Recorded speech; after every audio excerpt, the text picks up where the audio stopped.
রোজা রেখে খেলছি সব ম্যাচ, সেঞ্চুরির আক্ষেপ তো সব ব্যাটসম্যানেরই থাকেই, বাট উইনিং কন্ট্রিবিউশন ছিল, এটার জন্য আলহামদুলিল্লাহ।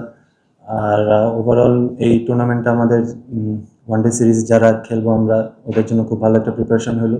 4টা ম্যাচ খেলতে পারছি আমরা। অল ওভার যদি আমরা এটা এখান থেকে নিতে পারি সামনে, আমরা প্রিপেয়ার্ড হয়ে নামতে পারবো। আসলে উইকেট ওখানে অনেক ভালো ছিল, সো এখানেও নর্মালি উইকেট খুব খারাপ ছিল তা না, উইকেট ভালো ছিল।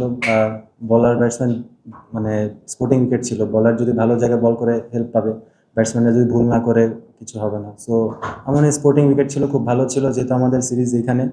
সো খুব ভালো একটা প্রিপারেশন হলাম, কিছুটা তো কনফিডেন্স দেয়। রোজার মধ্যে আসলে খেলাটা কিছুটা কষ্ট ছিল। এই ম্যাচটা যেহেতু আমরা ডে নাইট ম্যাচ ছিল, কিছুটা রিলিফ ছিল, যেহেতু এক ইনিংসটা কষ্ট করতে হয়েছে, পরে রোজা ভেঙে খেলছি। তো ওখানে কিছুটা আপনার ফুল ডে ম্যাচ ছিল, ওখানে কিছুটা প্রবলেম হচ্ছিল হাইড্রেশনের, বাট অল ওভার আমার মনে হয় খুব ভালো একটা প্রিপারেশন দিয়েছে। যেহেতু রোজা রেখে খেলছি সব ম্যাচ, অবশ্যই রোজা রাখার আগে মুশফিক ভাইয়ের সাথে কথা বলছি, উনি তো সবসময় রোজা রেখে খেলেন, মিস দেন না। সো ওনার থেকে আসলে নেওয়ার চেষ্টা করছি কীভাবে প্রিপারেশন নেয়, আগের দিনটা আসলে অনেক বেশি ইম্পর্টেন্ট। সো জাস্ট ওগুলো নিয়ে কথা হয়েছে। অনেকদিন পর ওয়ান ডে ম্যাচে নামতেছি ইনশাল্লাহ, বাট আমার মনে হয় যে 4টা ম্যাচ আমরা খেলছি, এটা আমাদের জন্য অনেক হেল্প করবে অবশ্যই, কারণ ওয়ান ডে ম্যাচ আর টি-20 ম্যাচ দুইটারই ডিফারেন্ট প্যাটার্ন থাকে। সো আমার মনে হয় আমাদের জন্য একটা ভালো প্রিপারেশন গেছে এই টুর্নামেন্টটা। না আসলে as a professional cricket player এটা তো আমাদের এটা তো গ্রেট একটা অপরচুনিটি আমার জন্য। সো এটা আমি যত এমব্রেস করতে পারবো তত আমার জন্য ভালো।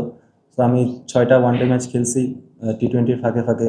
সো আমার মনে হয় খুব বেশি যে ঝামেলা হবে তা না, বাট প্রিপারেশনটা অনেক বেশি ইম্পর্টেন্ট। সবসময় তো আর একরকম যাবে না, আপ অ্যান্ড ডাউন হবেই। সো একটা ব্যাড ফেস গেছে, ওভারকাম করতে পারছি আলহামদুলিল্লাহ।